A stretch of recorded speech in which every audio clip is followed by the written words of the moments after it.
My name is Reilly Johnson, and my piece is entitled Father's Day.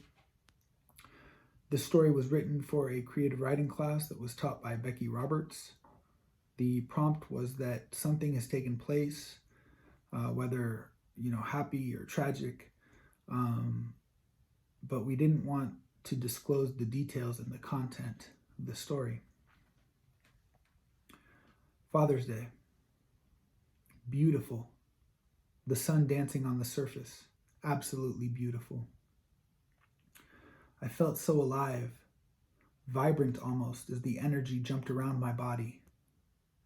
The lake was perfect, serene, calm, and desolate for the most part.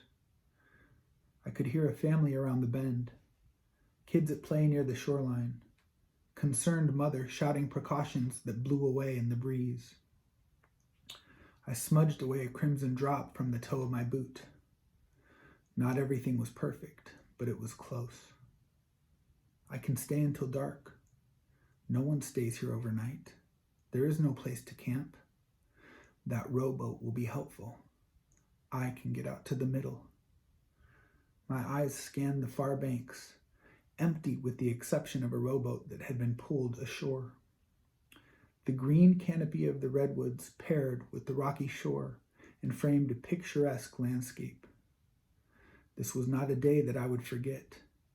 Even years later, I can recall how alive I felt, sitting beside the water and watching life unfold. Birds soaring high above the trees, seeming to touch the sun and dropping suddenly from the sky to snap up a fish that was completely oblivious to its fate. Some things don't deserve to die. Fish never did anything to anybody. Nothing. I walked back to my pickup, parked just out of view from the road, taking a glance under the camper shell to make sure nothing was amiss. As I drove around the lake, the shadows from the tree limbs had a strobe effect, the dark cycling with the light. I parked my truck as close to the shore as possible, but it was still about a half a mile away from the rowboat.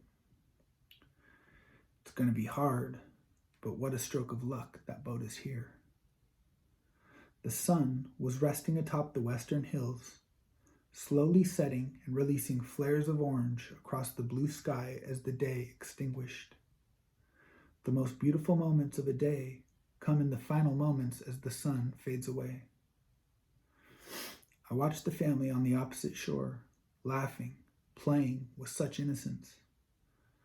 No understanding of how quick it can all disappear. The happiness, the laughter, gone in the blink of an eye, forever. Watching the father teach his son how to cast a reel made me think back to the times my father taught me to fish. We spent entire days on the banks of the Green River, fishing and spending time talking about nothing in particular. Wiping away the tears before they could well up and run down my cheek, I reminded myself that the man I remember is not the same man. My father became cold, dark, and deep. He was always immersed in some disturbed thought. This father is different, happy. These children are smiling, safe. After the sun completed its descent and the lush wooded hills turned gray and still, the family packed up their belongings and left the shore. I sat for an hour or so, until the moon cast its spotlight over the center of the water. The still water was cold, dark, and deep. This is the perfect place.